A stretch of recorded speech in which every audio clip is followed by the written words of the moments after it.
бараа юм өнгөтэй юм айгу дург байхгүй юу? Одоо бич тэр одоо надтай хамтардаг манай хамтарч найз маань хүртэл хоёулаа ерөнд нэлийн өнгөлөг хүмүүс байхгүй юу? Ингээ янз бүрийн аим өнгөлөг хүмүүстэй. Тэгэл гудамжаар явж хат хүмүүс юм амар хар бараан хувцастай идэв штэ. Тийм хувцсан дээр нь нэг чимэг бодлогоод гоё өнгөлөг зүйл гаргаад өгчий гэсэн. Би бодолтой идэх болохоор тэр нь илүү гоё яагаад гэх юм. Нэг таньдаг хүмүүс маань хэлчихсэн юм аа. Ерөн тэгээд нэг юм хийж байгаа бол 5 жил гүрийч гэх. Тэгээд одоо яг 6 дахь жилдээ орж байгаа. Одоо ер нь айгүй сайхан 50 болцсон байгаа гэж хэлж болно. Ерөөс юу ч бодохгүй шууд эхлэе гэж хэлнэ. Яарч нэг юм эхэлсэн байхад тэр чинь 50% гэж яригддаг шүү дээ. Яг тэр шиг эхэлсэн байхад тэгээд цаашаа явж болно. Тэгэхээр ингээд бити бод шууд эхэллээ. Би ингээ хүнд бэлгэлэх гэж байгаа маа аль цаг хүрэн зүгээрээ гэх тэгэхээр жоохон мухагаад идэх юм уу. Юмнууд маань болно, амжилттай явах болно. Гэтээ тэр хүрээсээ зүгээр хайчээ. Ямар ч гэсэн сарын сүүл болоход нөгөө нэг түрээсээ бид нар өгцөн л байж болно ч юм уу тийм.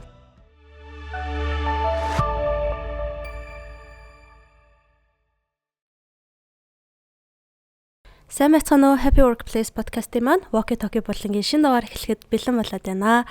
Өнөөдрийн маань дугаараар Longo Bag-ийн үүсгэн байгуулагчдын нэг Баяман хүрэлцэн ирсэн байна. Бидний урилгыг хүлээн авч хүрэлцэн ирсэнд маш их баярлалаа. За баярлалаа. Тэгээд сонирхолтой подкаст авах гэж найдаж байна. За хоёулаа юу ч гэсэн эхлээд өөрийгөө товчхон танилцуулаад ямар ажил мэргэжил эрхэлдэг вэ те? Тэр талаараа бид нартай товч хуваалцаач гэж хүсье. За ер нь бол график дизайнер мэргэжилтэй. Тэгээд бас маркетинг нэлийн сонирхолтой. Тэгээ бас нэг Longo Bag гэдэг нэг Longo Bag үүсгэн байгуулалт явж байгаа. Тэгээ бас нэг Монголын скейтбордын холбоонд бас ер нь сүүлийн 10 жил ажиллаж байгаа.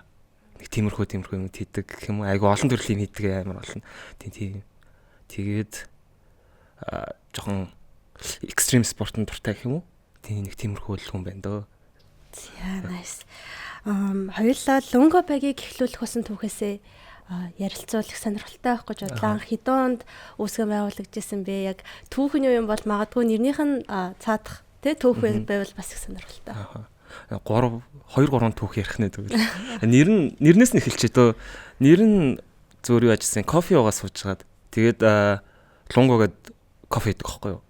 Тэгээд энэ гоё юм биш тэгээд. Тэгээд Longo гэж өгчээсэн. Тэгээд нэрнийх нь хувьд бол тийм амар утга учир агуулгатай юм бол байхгүй. Тэгээ зүгээр тэр кофег уугаад амар гоё сэрэгдэг. Ер нь тэр кофений амт амар гоё идэх байхгүй. Тэгээд за Longo гэдэг өгчээ. Тэгж өгчээсэн. Тэгээд яг үүсэх болсон шалтгаан нь болохоор юу би өөрөө цүнхэн амар дуртай байхгүй юу. Тэгээд тэгтээ би дизайнер мэргэжилтэй. Хувцас дизайнер биш зүгээр график дизайнер байхгүй. Тэгээд ингээд амар гоё цүнх үүрмээр байдаг. Тэг Монголд ингээд цүнх ангууд ер нь тэгэл хар бараа өнгөтэй. Тэг яг миний хүсэл таарсан цүнх байдаггүй. Тэгээ манай нэг найз хувцас дизайнер байсан. Тэгээд найзаас асууж агаад надад нэг ийм цүнх оёд өгөөч гэдэг. Тэгээ найз надад оёж өгөөд тэгээд тэр нь сүлд амар гоё явцсан. Тэгээ манай найз өөрөө бас нэг цүнх оёд энийг зарж үзвэл гоё юм байна гэд. Тэгээ усаар агаад битээр 2020 онд яг манай найз юм хиймээр нь цүнх хийж үзмээр нэг. Тэгэхээр нь окей дүүл хоёлаа хамт хийгээд тэгж эхэлжсэн. За. Хоёлаа ажлынхаа юунд хамгийн дуртай байдаг вэ? Longo Bag дээр шүү дээ. Тийм Longo Bag дээр. Олон төрлийн өнгөлөг продакт гаргах нь хамгийн гоё гэдэг гэх юм уу? Тийм ер нь юунд дургу хар бараа юм өнгөтэй юм айгу дург байхгүй юу? Одоо бич тэр одоо надтай хамтардаг манай хамтарч найз маань хүртэл хоёулаа ерөнд нэлийн өнгөлөг хүмүүс байхгүй юу? Ингээ янз бүрийн аим өнгөлөг хүмүүстэй. Тэгэл гудамжаар явж хат хүмүүс юм амар хар бараан хувцастай идэв штэ. Харахгүй дий ч юм уу те. Тэгээд тийм хувцсан дээр нь нэг чимэг бодлогоод гоё өнгөлөг зүйл гаргаад өгчий гэсэн. Гэн бодолтой идэх болохоор тэр нь илүү гоё яагаад гэх юм. Тэгээд айгүй олон юм мөнгөний сонголтууд гаргаж өгөөл ингээл гаргаал хүмүүст ингээл харуулаад идэг. Гэхдээ хүмүүс бас нэг асууж байгаа юм хар өнгө байгаа юу гэж айгүй их асуудаг гэх юм. Тэгэл хаяа за яах вэ? Монголд ер нь залуу хүний хувьд те хуваараа бизнес эрхлүүлэх одоо мэдээж бас амаргүй байх гэж төсөөлж байна. Таны хувьд яг ингээд залууны хувьд өөрийнхөө тэ дуртай зүйлээр хувийн бизнесээ эхлүүлсэн маш юм сонирхолтой түүх байна. Тэгэхээр та хэрвээ нууц биш бол яг ингээд хуваараа бизнес эрхлэх нь танаас сэтгэл зүйн хувьд ямар ахыг шаарддаг вэ? Сэтгэл зүйн хувьд янз бүрийн хүндрэлтэй, бэрхшээлтэй зүйлүүд байдгүй. Тэр талаараа бид нартай ярилцаач. Ааха. За ер нь бол эхний 1 2 3 жил нэлээд хэцүүсэн. Тийм яг ингээд тодорхой худалдаа авалт, тогтмол худалдаа авалт тэр байхгүй ч юм уу. Тэгээ хүмүүс тэгэл айгуу сайн мэддэггүй нэг тиймэрхүү үеуд байдаг гэсэн. Тэгээ ингээд айгуу шамтрах гад байдаг гэсэн. Тэгээ тэр дунд болохоор тэл сэтгэл зүй амирх нөгөө нэг юудад гарч ирнэ. Савлгаатай үед ер нь бол айгүй их байдаг гэсэн юм уу. Тэгэл яана гэл айгүй их яанатай тэгэл орой унтч чадахгүй ч юм уу тиймэрхүү үед айгүй их байдаг гэсэн. Тэгээд явж хахад нэг таньдаг хүн маань хэлчихсэн юм аа. Ер нь тэгээд нэг юм хийж байгаа бол 5 жил гүрийч гэдэг. Тэгээд одоо яг 6 дахь жилдээ орж байгаа. Одоо ер нь айгүй сайхан 50 болцсон байгаа гэж хэлж болно.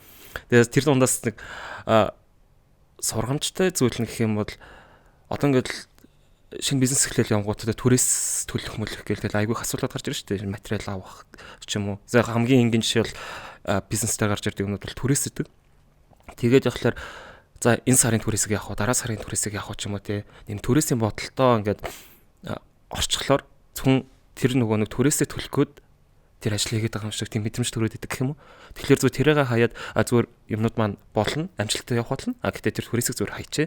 Ямар ч гэсэн сарын сүүл болоход нөгөө нэг түрээсээ бид нар өгцөн л байж болно ч юм уу тийм. Тэгэхээр нөгөө тэр чинь сарын дараа гарч ирж байгаа асуудал юм чинь тэргээ сарынхаа дараа яг сарын төгсгөлтөө ингээд болцсон байна гэж төсөөлөөд зүгээр юм уртах юм хийгээ явж байгаа юм бол нөгөө бүтэн сарчангаа зүгээр түрээс бодохын оронд зөв юм айгуу сайн явуулах боломжтой байгаа гэдэг юм. Нэг үгээр хэлэхэд танаас маш их сэтгэлийн хат техний 2 3 жилдээ шаардсан байх нь шүү дээ. За энэ хэцүү цаг үед нь магадгүй хин ч юм уу эсвэл болвол танд хамгийн их тусалж исэн бэ тий? Та тэр эхний 2 3 жилийг яг даван туулахт нь амжилттай даван туулахт нь юу хамгийн их тусалсан гэж боддог вэ? Ер нь хүрээлэл гэж хэлж болно.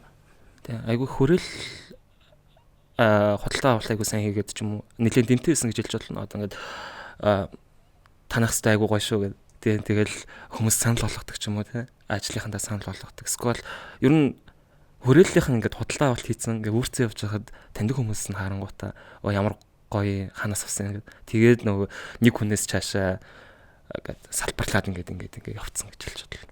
Тэгээд ер нь манай дээр нэг худалдаа авалт хийсэн хүмүүс дахиж худалдаа авалт хурж ирж хийдэг гэж хэлж болно. Нэг 5 худалдаа авалтууд айгүй ихтэй. Одоо энэ цүнхэн надад байхгүй. Илүү нөгөө нэг юу тал руу яваад байгаа гэж хэлж болно. Хүмүүс ингээд цуглуулдаг болоод байгаа гэж хэлж болно. Надад энэ цагаар найддаг шүү дээ. Энийг амаар юм ч юм уу. Та өдөр тутмынхаа ер нь сэтгэл зүй эрүүл мэндийг ч юм уу те ер нь сэтгэл зүй эрүүл мэндтэй хэрхэн анхаардаг вэ? Одоогийн үеийн залуучууд харьцангуй одоо сэтгэл зүй эрүүл мэндтэй анхаарах нь чухал гэдэг ойлголт түгээд байна те. Тэгвэл та өөрийнхөө хувьд төв хүнийхээ хувьд ер нь за магадгүй бизнес эрхлэгчийн хувьд өдөр тутмын нэг стрессийг ч юм уу бэрхшээлүүдийг яаж даван туулж гин сэтгэл зүйдээ яаж анхаарч гин тэр талаараа хуваалцчих болов. Ер нь өдөр тутмын сэтгэл зүйдээр хамгийн том юм төвчрөл байгаа гэдэг байхгүй юу? Одоо ажил ер нь бусад юмнад гайгүй байт юм аа. Яг өдрийн энэ төвчрөл юм асуудал тэгээд тэрийг яг ингээд надад хондогдгоо шийдэж өгдөг гэх юм. Тэгээ ингээд өдөр яад штэ 20 минутын хот мот гэл яригдаад байдаг штэ. Ер нь дугуйтан донд бол 20 минут байдаг гэх юм уу? Баруун дөрөв зам ажил амжуулахад тэгээд ажлаа амжуулаад яг цагт нь ингээд яваад нь ихлээр илүү нөгөө стресс сэтгэл зүйн асуудлууд арай бага болчиход байдаг. Төвчрээд ч юм уу яагаад нөгөө төвчрэл өглөө босоход л яд жишээ нь төвчрэл боддгоо гэх юм уу. Тэгээ ер нь бол Улаанбаатар одоо ингээд бизнес эрхэлж байгаа. Тэгээ Улаанбаатарт амьдарч байгаа гэх юм бол нэг том асуудал төвчрлээдэж шүү дээ. Тэгэхээр тэрийг шийдчих төвчрлийн асуудлыг ер нь арай өөр аргаар шийдсэн байхад стрессийн төвшин нэлээд буурчдаг. Тэгээ нэлээд буурчдаг гэж хардаг шүү дээ. Тийм болохоор ингээд өглөөс ирсэн ч гэсэн төвчлээ бодохгүй ч юм уу тиймэрхүү байгаад байдаг шүү дээ. Тэгээд тэрийг яатсан байхад шийдсэн байхад араа юмнууд найраа гайгүй яваад байдаг юм. Тэгээд ер нь сэтгэл асуудал нэг юм хотын янз бүр юмнууд айгүй нөлөөлнө. Ер нь орчны юмнууд айгүй нөлөөлдөг. Тэгэхээр хүмүүсээс ирж байгаа комент ч юм уу одоо нэг сөрөг зүйлүүд цаашаа энэ гэл юмнууд яваад байдаг шүү дээ. Тийм шиг ер нь тэгээд айгүй хөнгөн хүлээж аваад хүн дээр хүлээж авахгүй хөнгөн явчихдаг. Тэгээд гайгүй юм шиг санагдаад байдаг шүү. Одоо тэгэл тана хийж байгаа наад юм чинь болохгүй байна гэж бодлоо. За энэ хүнд л болохгүй мэдрэмж төрсэн юм биш. Гэхдээ надад бол тийм биш ээ гэдэг зүгээр тэгэл хаяа явчил нөгөө хөнгөн хүлээж аваад тэгэл энэ хүнд л тэгж бодсон юм байна. Тэгэл зүгээр надад бол өөртөө зүгээр. Тэгээд зүгээр ингээд хүмүүсийн бодлыг хараад ах бодлыг ингээд цааш бодох шаардлага байхгүй. Тэнд нь ингээд тухайнтай хамт дуусгаад тэгээд цаашаа тэнд амар гоё ирээдүй байна те гоё ингээд шатанд бид шатлах нэг тийг явсан. Бас нэг тодорхой хэмжээний сэтгэл зүйн барьяартай байх их тусалдаг байх нь те. Тэгэл нөгөө юу яагаад гэдэг штэ. Нэг тийм үг гэдэг штэ. Хүмүүс ингээд намайг ойлгохгүй байна гэд нэг одоо юу лээ. Хүмүүс ингээд намайг ойлгох гэдэг. Яг үндэ би өөрийгөө ойлгохгүй байхад тэр хүмүүс намайг яаж ойлгох ингээд үгэдэж штэ. Тэгэхээр ер нь хүмүүс ингээд юу хэлцээр санагдаад байдаг шүү. Өөрийгөө илүү ойлгоцсон зүгээр бусдыг ойлгох гол ингээд эсвэл бусдыг хэлсэн зүйлийг ойлгохгүй явахын оронд сайхан өөрийгөө ойлгох гол бусдыг ингээд яг хуу бусд гэдэг нөгөө нийгмийн ажил мэжлээ шүү дээ. Тиймэрхүү ажлууд дээр бод окей болно. Гэхдээ сэтгэл зүйн асуудал дээр хин нэг ойлгохгүй ч юм эсвэл хин нэгний талаар бодгоос илүү өөртөө аюул сайн тулж ажиллаж ирсэн зүгээр санагдаад. За хоёлаа одоо тэгвэл илүү нөгөө залуустаа чиглэсэн зөвлөгөөрөө шилжиж гэж бодлоо. Одоо тий магадгүй өөрсдөө тань шиг магадгүй цүнхэн сонирхолтой байдаг шиг өөрийн гэсэн сонирхолтой ч гэсэн магадгүй хараахан зориглоод өөрийнхөө бизнесийг эрхлүүлж чадахгүй байгаа ч юм уу тий. Тим залуучуудтай байвал та ямархуу зөвлөгөө өгөх вэ? Одоогийн өнөөгийн өндөрлөгөөсөө туршлагаасаа харвал юу юунд анхаарах хэрэгтэй вэ? Магадгүй юу юуг тоохгүй байх хэрэгтэй ч юм уу? Яг тэр талаараа бас хуваалцвал их сонирхолтой байх хаа. Хамгийн ихний дээр нь бол ерөөс юуч бодохгүй шууд эхлэлээ гэж хэлнэ. Харц нэг юм эхэлсэн байхад тэр чинь 50% гэж яригддаг шүү дээ. Яг тэр шиг эхэлсэн байхад тэгэл цаашаа явж болно. Тэгэхээр ингээд бити бод зөв шууд эхэллээ. Одоо ингээд одоо юу хүмүүс аявих бодоод идэх байхгүй юу? За би нэг ихийн тодолт нэг ийм юм хэрэгтэй. Зас дахиад ингэх хэрэгтэй. Бас ингэндээ гээд аявих боддог. Тэгээд бодоод тахлаар бодол нь ингээд хүмүүсийг хийгээд байгаа юм шиг тийм мэдрэмж нөгөөд тэгээд нөгөө нэг жил бодсны дараа хөөе би жилийн өмнө хийцсэн бол уг нь болчих байсан байж тэгээд дахиад сэтгэл готартлуур ч юм орох магадлал байгаад байдаг хгүй. Тэгэхээр юм хийе гэж бодол орж ирсэн бол шууд хийх эхэлчихэл хэрэгтэй гэж зөвлөмөр байна. Тэгээд юу ер нь тэг дээрээс юм эхлэх амар гоё идэг гэж хэлж бодлоо. Начин лунго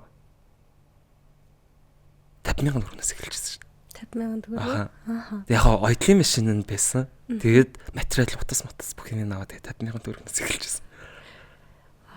Тэр анхны цүнхийг нь хий авч ирсэн бэ? Анхны цүнхийг нэг таньдаг хүн авчихсан. Тэгэл яг юу хийсэн юм аа? Бас гоёо. Яг ингээл нэг 50,000 гарчлоо. 50,000 гэсэн. Тэгээд 50,000-аар нэг 5 ширхэг цүнх хийгээд тэгээд тэрийг нэг 20 лөө 30,000-аар зарж исэн. Тэгээд гол нөгөө Instagram аккаунт нэх нь өнгөө. Тэгээд нөгөө тэрийг ингээд хүмүүст харуулах нь ингээд юмнууд өнгөө байгаа. Ер нь амар их платформ өнгөө байгаа байхгүй. Тэгэнгүүт тэгэл яг цүнхээ хийсэн байхад хин нэг авчил таараа гэл тэгэл хийгээд тавьсан чинь тэгэл хүмүүс авал тэгэл 50,000 100,000 цаашаа ингээд 500,000 2 сая ч юм уу тэгээд тэгж явчихсан. Тэгэхээр тэгээд тгээсэн сайхан эхлээл явцсан зүгээр гэж боддог. Тэгээд гой бодол орж ирээд гоё юм химээр байгаа бол эхэл тий эхлэхдээ ингээд тэгээсээ байх юм бол бүр nice ч юм уу тий сайхан сайхан бүр амар тийг байвал юм эхлэх байх л та. Гэтэ нэг ямар ч гэсэн ингээд сайхан хамгийн доороос нь эхлэх явчихвал их гоё шүү дээ.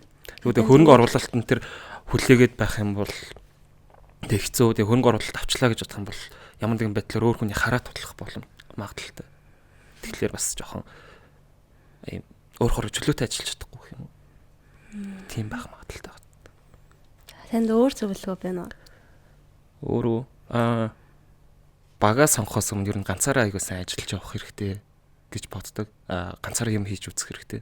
Тэгээд ганцаараа юм хийгээ үтцсэн байхад цаашдаа аягүй сайн хамтрагч бодлоод юм хийхэд бол асуудалгүй юм шиг санагдаад байдаг.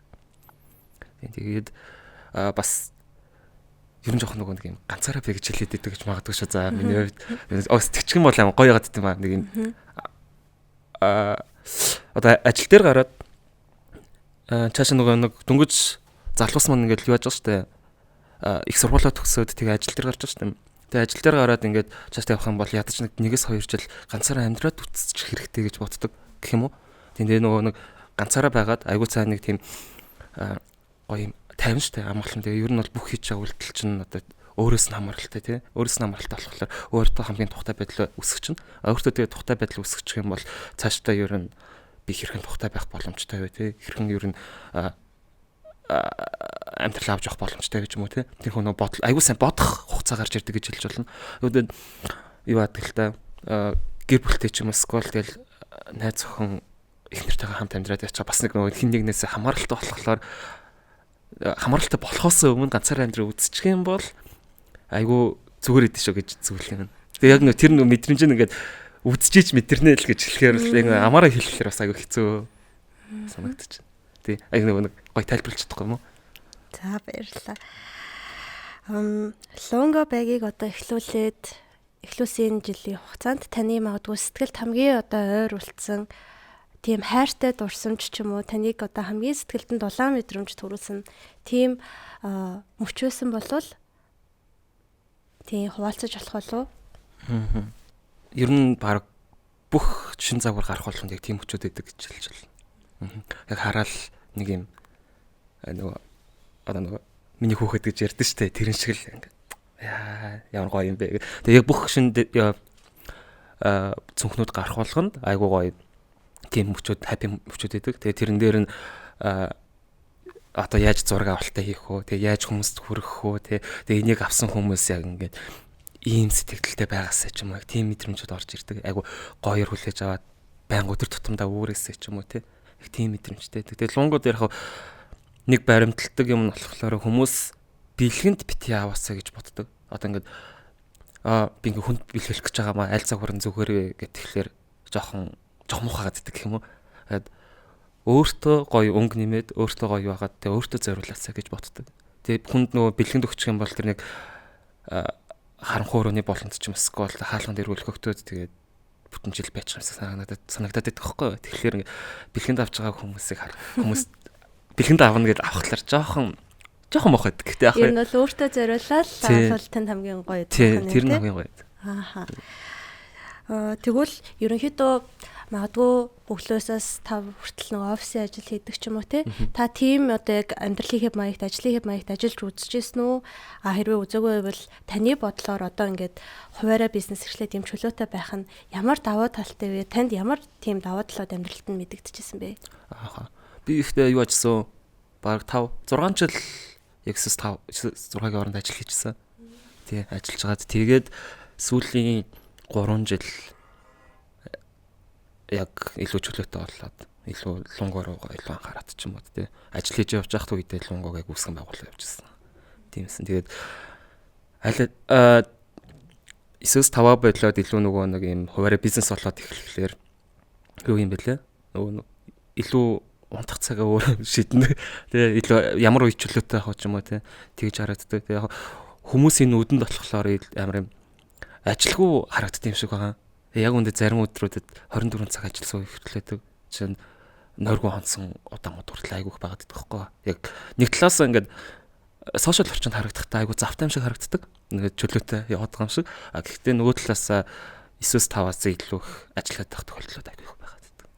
Тэгээ нөгөө 2 3 давхар хийгээд идэх болохоор бас тэдэр нь ингээд ачаал өндөртэй үеүүд хүртэл гарч ирдэг юм уу.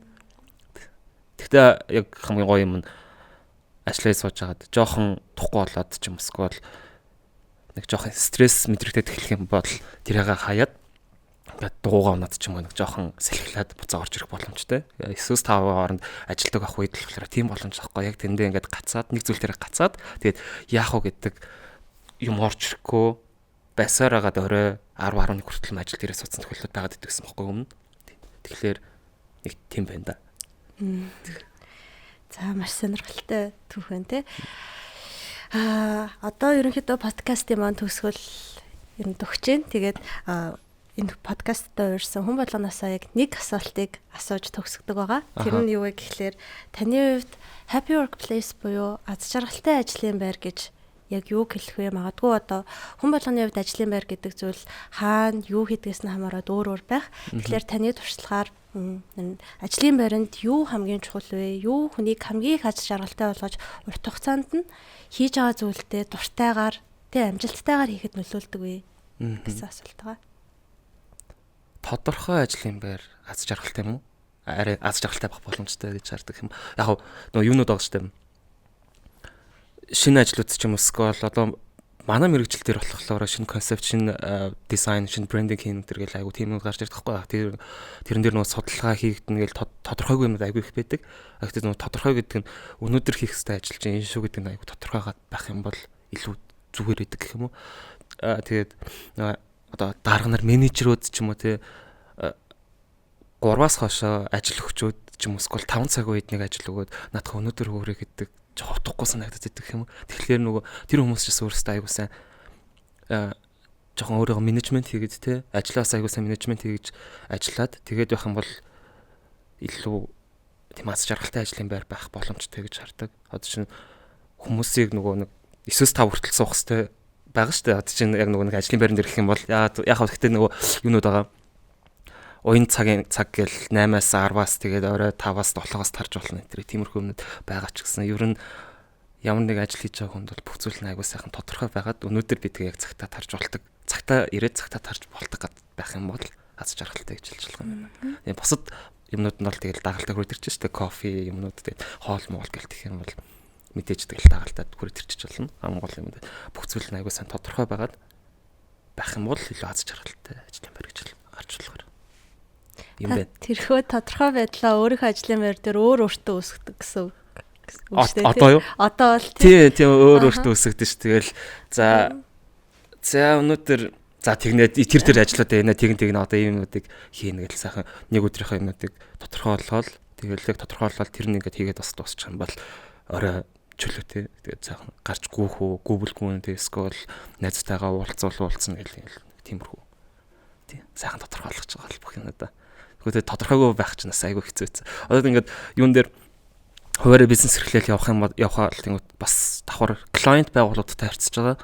Тэгэл зөвхний 100-200 зөвхний захиалгантаар орж ирдэг. Тэгэл тухайн байгууллагууд бас нэг жоохон тодорхойгүй ч юм уу айгүй удаан хариу өгдөг ч юм уу тиймэрхүү юмнууд байдаг хгүй. Тэгэл за энийг яаж тодорхой болгох вэ? Амар их бодож байгаа л уцаар ярих уу, мэлчих үү, яах вэ их вэ? Эсвэл очиод гэл суулцаж байгаа. Тэгээ хамгийн ихтэй зөв юм нь бол очоо уулзчих гэдэг. Одоо материалын сонголтод тэргээл янз бүрийн юмнууд айгүй ихнүүд гарч ирнэ. Тэгээ цүнхний хэмжээ ч юм уу те. Тэгээ тодорхой нөгөө клиент маань өөрөө юу ч мэдгүй байгаа шүү дээ. Тэгэхээр бид болохоор яадаг вэ гэхэлэр 3 төрлийн опшн, 3 төрлийн өнгөний опшн, 3 төрлийн хэмжээ тэгээд материалын тийм опшнууд харуулцдаг. Тэгээд бариад очиод уулзаад ийм материал нь ийм тэгээд энэ нь мөтэй гарна гэд үзүүлчихлэр нөгөө хүмүүс чинь шууд ингээ ойлгоод за зэний захиад ингэж идэх чинь шууд 7 хоног мэйл бичих ажлыг 1 цагийн дотор шийдчихдэг юм. За энэ таг тодорхой байдалтай ингээм бүтээмжтэй хамгийн аз жаргалтай сайхан ажилтдаг байх нэ тий. Таныг ажлын байран дээр чинь ч юм уу таныг ажил дээр чинь хамгийн аз жаргалтай болгодог нэг зүйлээ жоохон ингээд дэлгэрүүлээд яриад оруулчвал бас их сонирхолтой байна. Нэг зүйлээ. Тэг яг хамгийн том нэг зүйл таныг өглөө болгон магадгүй орноос нь босгодог тий. Юу таныг за би ажил дээр очиод өнөөдөр өстэй цөнхнөөдөө хийгээд өгье гэж бодуулдаг. Тэр нэг зүйл байвал аха. Би 102 сар ер нь амарчдаг байхгүй юу? Юу ч ихгүй. Ер нь одоо лонго мөнгө гэдэл ер нь бусад биенүүд бүгдийг хайчтэй. Тэгээд 102 сарын амралтаа бодож яг сайхан босч ирээд л босдогдоо ер нь нөгөө Монголын 100 ч богино штэ. Тэгээд тэр богино зуны хугацаанд ажил хийхээс илүү сайхан амраад зунаа гоё enjoy хийсэн зүгээр санагдаад байдаг байхгүй юу? Гоё ногоон ургамалтай аймаг гоё. Одоо яг ингээд гадаа ногоорч эхэлж байгаа штэ аймаг байлцсан. Өглөө босоод явангууд аймаг гоё. Аймаг гоё ногоон аймаг гоё орчин. Тэгээд тийм орчин ингээд үсэж байгаа юм чинь энийгээ аймаг гоё мэдэрсэн зүгээр санагдаад идэг юм уу. Тэгээ сайхан 102 сард 60 хоног бол юу ч хийдгүй шүү дээ. Айл унтж байгаа л босоол за гарч кофе ууя гэх юм. Тэрийг хүлээж сайхан ажилдаг даа. Ер нь бол ажил амьдрал амралтаа сайн тэнцвэржүүлж илүү бүтээмжтэй байдаг бахан. Тийм. Өвөл илүү их ажилчдаг юм уу? Бараг заримдаа 10 цаг магаар өдрийн 10 цаг магаар ажилласан үед байдаг шүү дээ. Нэг бүтэн сар тасралтгүй тэгэл хагас бүтэн сангу. Тэгээ дэр нь амралтаа унтах цагтаа яг унтаад ахтай ажиллах цагтаа ажиллаа явчихж байгаа. Тэгээ жоох илүү ажиллаад тэгээд жоох илүү ажиллаж байгаа. Тэр за энийг би зундаа сайхан амарч байгаа юм ч юм уу. Тийм үе бас байдаг. За хоёулынх нь яриа ерөнхийдөө өнөөдөр ингээд дуусч जैन. Танд өөр нэмж хэлэх зүйл ч юм уу тийм юм байна уу? одоо гайгүй байна дөө. Тэгээ юм хиймээр ивэл сайхан шууд ихлээрэл гэж хэлээ да. Өөр бусдаар бол гайгүй юм да.